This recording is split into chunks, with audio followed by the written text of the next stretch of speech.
Hello friend, માતા રાણી food ચેનલમાં તમારું સ્વાગત છે. તો આજે આપણે બનાવવાનું છે શાહી પનીર. તો એના માટે અહીંયા મેં પનીરને ઘરે જ બનાવી લીધું છે.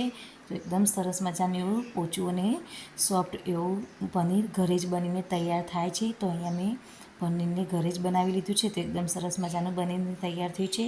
તો હવે આપણે બનાવીશું એનાથી શાહી પનીર. તો એના માટે અહીંયા મેં એક પેનમાં 2 ટેબલ સ્પૂન જેટલું ઘી લઈ લીધું છે. એ ગરમ થાય એટલે આપણે એની અંદર જીરાનો વઘાર કરી લેવાનો છે. જીરું તતરી જાય એટલે આપણે એની અંદર નાખી દઈશું 1 ચપટી જેટલી હિંગ. હવે આપણે એની અંદર ખડા મસાલા નાખી દઈશું. તેની અંદર મેં તમાલપત્ર, તજનો ટુકડો, એલચી અને આપણે નાખી દઈશું લવિંગ 2. અહીંયા મેં 1 એલચી નાખી દીધી છે.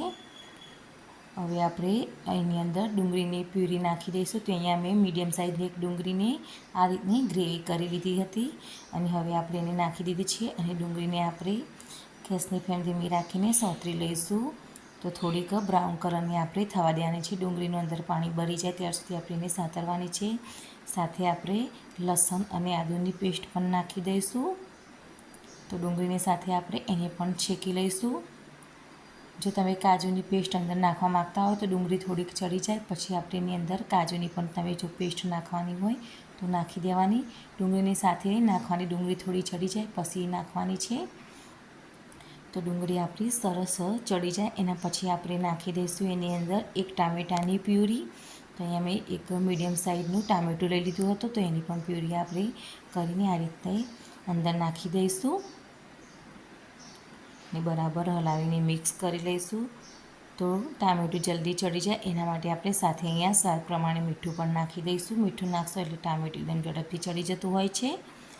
તો આ રીતના આપણે બરાબર મિક્સ કરીને એને 2 મિનિટ માટે આ રીતે ઢાંકીને ચડવા દઈશું. તો એકદમ સરસ એના ઉપર ઘી છૂટું પડી જશે. તો 2 મિનિટ જેવું થાય એટલે હવે આપણે જોઈ લઈશું. તો એકદમ સરસ આપણું ટામેટું પણ ચડી ગયું છે. તો હવે આપણે એની અંદર 2 ચમચી જેટલું દહીં નાખી દઈશું. તો દહીંમાં મેં અહીંયા ધાણા જીરું પાવડર મિક્સ કરી લીધું છે જેથી કરીને દહીં અંદર નાખીએ એટલે ફાટે નહીં. તો મેં એની અંદર ધાણા જીરું પાવડર ઉમેરી લીધું છે. તો 2 ચમચી જેટલું મોળું દહીં લઈ લીધું છે એને આપણે નાખીને મિક્સ કરી લઈશું બરાબર. તો આ રીતના આપણે દહીં નાખીને બરાબર ફેણી લેવાનું છે. આ એકદમ સરસ મિક્સ થઈ જાય એ રીતના. તો તમે જોઈ શકો છો કે દહીં આપણું બિલકુલ ફાટ્યું નથી ને એકદમ સરસ એવું ગ્રેવીની અંદર મિક્સ થઈ ગયું છે. તો આ રીતના આપણે થોડુંક બરાબર મસાલા સાથે મિક્સ થઈ જાય એના પછી આપણે સાથે એની અંદર ઉમેરી દેવાનું છે થોડુંક જે આપણે ઘરના દૂધની મલાઈ હોય એ ઉમેરી લેવાની છે. તો અહીંયા મેં આપણે જે દૂધ ઉપર ઘરે મલાઈ થતી હોય એ અંદર નાખી દીધી છે 2 ચમચા જેટલી. એને પણ આપણે આ રીતના બરાબર મિક્સ કરી લઈશું. મલાઈ તમે નાખશો તો શાકમાં એકદમ સરસ એવો એનો ટેસ્ટ આવશે ને એકદમ સરસ આપણું શાક બનીને તૈયાર થશે. તો મલાઈ શાકમાં જરૂરથી ઉમેરજો. તો આ રીતના આપણે મલાઈને પણ નાખીને બરાબર હલાવીને મિક્સ કરી લઈશું અને 2 મિનિટ માટે આ રીતે હલાવતા જઈશું. હવે આપણે એની અંદર ઉમેરી દઈશું થોડુંક દૂધ. તો અહીંયા મેં નાના કપ જેટલું થોડુંક દૂધ ઉમેરી લીધું છે. અહીંયા મેં પાણી નથી ઉમેરવાની, એની જગ્યાએ મેં અહીંયા નાખી દીધું છે દૂધ. તો એકદમ સરસ એવું આપણું શાહી પનીર બનીને તૈયાર થઈ હશે.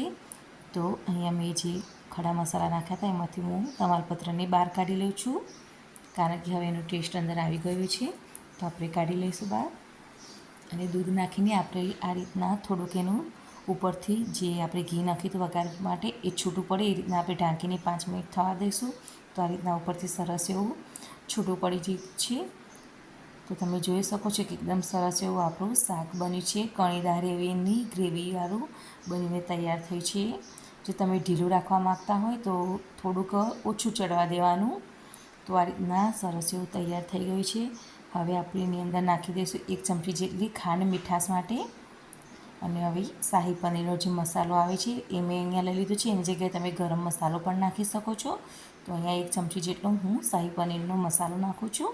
એનાથી એકદમ સરસ એવું એનો ટેસ્ટ આવશે. અને આ મસાલો આપણે છેલ્લે જ નાખવાનો છે, વહેલા નાખશો તો મસાલા અંદર બળી જશે.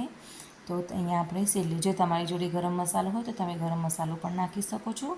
તો આ રીતના આપણે હલાવીને મિક્સ કરી લઈશું. જો તમને એવું લાગે કે ગ્રેવી થોડી કડક થઈ ગઈ છે તો તમે એની અંદર થોડું પાણી નાખીને ઢીલી કરવી હોય તો પણ કરી શકો છો. અહીંયા હું આ રીતના રાખવાની છું.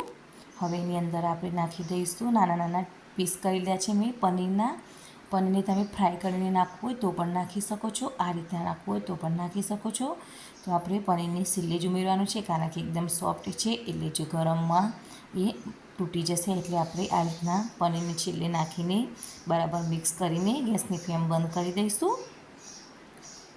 તો એકદમ સરસ મજાનું આપણું શાહી પનીર બનીને તૈયાર થઈ ગયું છે. તો તમે આને રોટલી, પૂરી કે પરાઠા સાથે ખાઈ શકો છો. તો એકદમ સરસ મજાનું આ રીતના શાહી પનીર બની ગયું છે. તો તમે પણ જરૂરથી બનાવજો. અને જો તમને મારો વિડીયો પસંદ આવ્યો હોય તો લાઈક જરૂરથી કરજો, અને ચેનલમાં નવા હોય તો ચેનલને સબસ્ક્રાઈબ જરૂરથી કરજો. Thank you.